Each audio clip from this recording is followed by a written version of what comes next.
Season of Opulence is packed with new rewards and stuff to chase, and of course in Destiny, that always means quests, and this season, we do have quite a few of them. In this video, we're going to break down the new quests, the rewards, and details that we know about things like the Rose and Lumina quest, as well as other mystery exotics, and we'll cover a huge new Solstice quest with new armor for the season, as well as stuff about the Tribute Hall, and an overview of other major pursuits right now in Destiny 2. So guys, if you enjoy this video, a rating below really helps me out, but now let's get straight into it.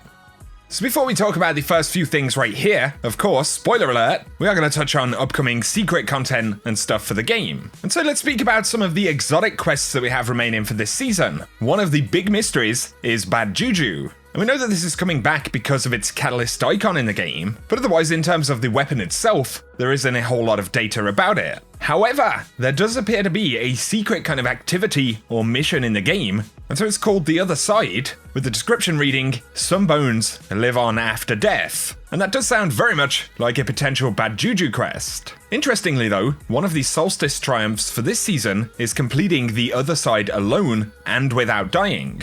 And so firstly, it seems pretty likely that we'll be getting this quest or mission sometime around about when Solstice of Heroes goes live, and we'll cover more of Solstice in a moment, but as well this tells us that The Other Side is very much an activity in itself, so maybe like a 0 hour or whisper quest, but it does have some additional dungeon style objectives. You know, completing it solo and flawlessly is very similar to a Shattered Throne style objective. But a lot of the data for this is apparently linked to Leviathan and Menagerie, and there are a couple of other very curious elements. In the Season of Opulence trailer, we do see an Ascendant Realm version, or a space on the new deck of Leviathan, that appears to have that Ascendant Realm effect, right? And from the content we've seen so far, it's not in the raid, not in the Menagerie thus far, and so we are quite possibly looking at the quest location on screen right now. Also curious, if this is, Ascendant Realm, The Other Side would feel like a pretty fitting name, right? And who knows, this could be something more akin to a dungeon, especially with those objectives, so that's pretty cool. But separate to our knowledge of Bad Juju and what looks to be a secret activity, there is another kind of massive dungeon-style space which has been discovered on Io. And there has been speculation naturally that this could be for Bad Juju. However, the Io area is very unfinished, so this could indeed be something that's coming later down the road in this season, or even in Year 3. But regardless of that, its dudes over on Raid Secrets did point out that the final area is very much identical to the space that housed Secrion in Destiny 1, and that would have been in the Nexus Strike, and we'd speculated about that, but dudes did provide a bunch of images which pretty much prove that the location is going to be identical. Exactly what this means though remains a mystery for now. Moving away from that, something that's becoming less and less mysterious over time would be the Lumina quest and the arrival of Rose into the game. And we do have quite a few more details now than when I first spoke about this, but to summarize briefly, it looks like Rose is going to be a legendary hand cannon, which we kind of earn and upgrade in order to eventually produce the exotic version of the weapon, which does appear to be a new version, and because of the name for the quest, Lumina, we're speculating that that is the name of the exotic version we'll ultimately pick up. And we're going to craft this as a weapon of hope, so versus Thorn, it's very much a process of opposites, and Thorn will actually feature into this quest, but the Rose hand cannon itself does appear to have been previewed in some DLC marketing images. It's a very plain, kind of grey looking hand cannon with a slightly different physique to the typical D2 hand cannons, and we'll actually get to use this on our way through the Lumina quest. And these steps were originally shared by a Crudent over on Reddit, but initially, it looks like we're going to have a positioning device, supposedly sent to us by the legendary Shin Malphur. And according to the text, he claims that he's entrusting you with the original Thorn, a hateful weapon capable of permanently killing Guardians. And so we're going to go and hunt this weapon, but apparently this system positioning device is going to point to a particular chest in a location, and from what we can tell, we're going to find this weapon of hope. So we don't in fact find the original Thorn, but a different weapon, Rose. And at some point a little bit further down the line, we can see your project is going well, but it's time to complete activities throughout the solar system with Rose equipped, and fighting in a fireteam with other Rose wielders will grant the most efficient progress. And there are objectives like completing a Nightfall Strike with a score of 50,000 points or higher, clearing encounters at the Blind Well,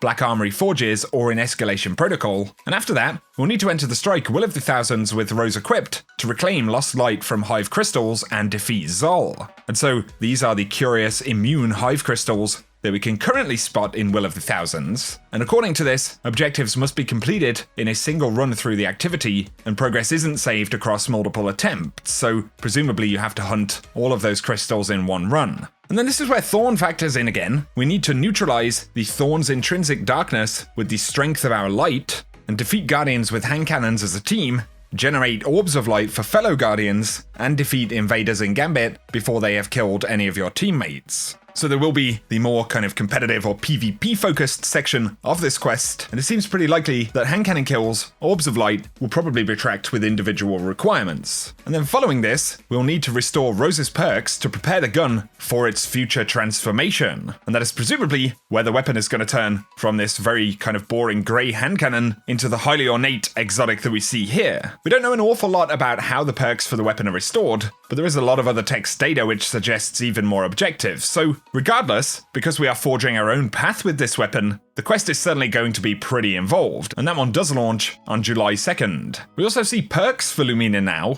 Kills with this weapon leave behind remnants, and absorbing a remnant converts your next hip-fired shot into an ally-seeking noble round, and partially refills the magazine. But also using a noble round on an ally heals them and grants both you and them a weapon damage bonus for a short duration. And so the weapon itself is going to be a very interesting one once we finally unlock it. Next though, let's speak about Solstice of Heroes for this year. And it seems like there are going to be quite a few things going on. There is a new activity and destination extension called the Aerial Zone, which is in the EDZ. It features these giant rock platforms in the sky, so I do wonder what the kind of lore implications of that will be. But also, we'll have a new Solstice armor set, which is upgraded in a very similar way to last year. So initially, there will be the quest to enter Solstice of Heroes with Solstice Begins, and via this quest, which does feature some classified steps, we are going to earn a drained armor set for Solstice of Heroes. Then we'll progress on a new section of the quest, where we actually upgrade the armor with a bunch of different requirements, and these are very similar to what we saw in the event last year. So each of the armor pieces is going to have 3 different phases, and we'll get the drained, renewed, and then majestic versions of those armor pieces, and every single one of them will have an individual objective to be upgraded. So if we look at the Warlock set here, these were shared by Giovanni on Reddit, so shout out to them for that, and all of these objectives are present on all of the sets regardless of your class, but are just kind of jumbled around in different orders. For the drained set, we'll need to complete playlist strikes, collect elemental orbs of any type in any activity, and defeat opposing guardians in the Crucible or Gambit. That will upgrade one piece of gear into a renewed piece of gear. There are 4 other objectives, including completing public events on Nessus, Solstice of Heroes bounties, and Crucible or Gambit matches. For another piece, we'll need runs through the Aerial Zone, and of course that confirms that it is some kind of activity, as well as landing precision final blows and defeating Cabal combatants. Another armor piece requires us to loot chests in European Aerial Zone, get solar orbs and strikes, and kill enemies in the Aerial Zone while equipped with a Void subclass. And finally, completing adventures, collecting Arc Orbs in the Crucible or Gambit, and unlocking Solstice packages. And those are the requirements simply to upgrade from drained to renewed. And then there are even more objectives, of course. And they are generally pretty similar, we just have a lot more of them, completing bounties, patrols on Titan, heroic public events, killing enemies in strike playlists using certain subclasses, and then we do have the final set of upgrades, and last year, these were to basically masterwork the pieces of armor, and so that's probably going to be the same. One masterwork will require defeating challenging combatants throughout the system,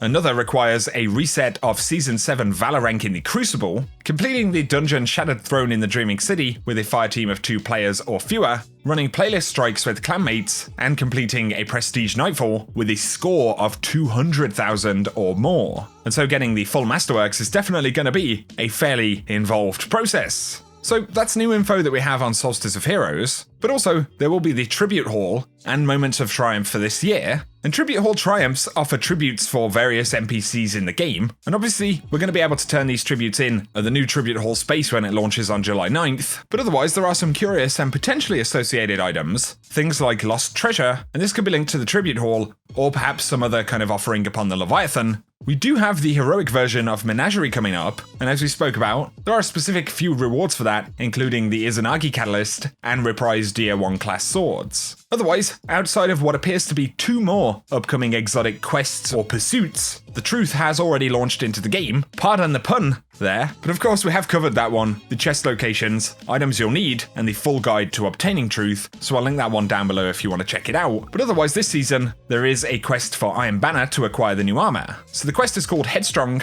and each of the armor pieces for this season is going to be earned via a different step in this quest. So you need to earn points by defeating enemy guardians in Iron Banner, by capturing zones and earning power plays, defeating guardians with supers, defeating enemies in Iron Banner using auto rifles, fusion rifles, scout rifles, sniper rifles, and swords, as well as completing Iron Banner matches, where win streaks are worth significantly more points. Each of the quest steps here is going to reward one of the new armor pieces, and once they've been unlocked, you can acquire them randomly again in Iron Banner packages, and they're capable of coming with enhanced perks, which is pretty cool as well. Otherwise, this season, there are pinnacle quests, and most of you guys are probably fairly clued up on what those are, but there is Hush Little Baby, of course, for the Gambit Hush Bow. You pick this up from the Drifter in Season of Opulence. You need 1,000 final blows, 500 headshots, and 600 points earned via medals. And that's inside of Gambit. There is the In Your Sights Pinnacle Crucible quest, and this is for the Revoker Sniper. You will need 50 headshot final blows. You'll also need to earn 3,500 points of glory, although you don't lose points when you lose a game, as well as 300 general sniper rifle blows. So it does take a little bit of work. And then finally, there is the Wendigo Grenade Launcher quest. This is for the Vanguard. Actually, it's a pretty fun weapon. You need to earn 15,000 points by making grenade launcher kills,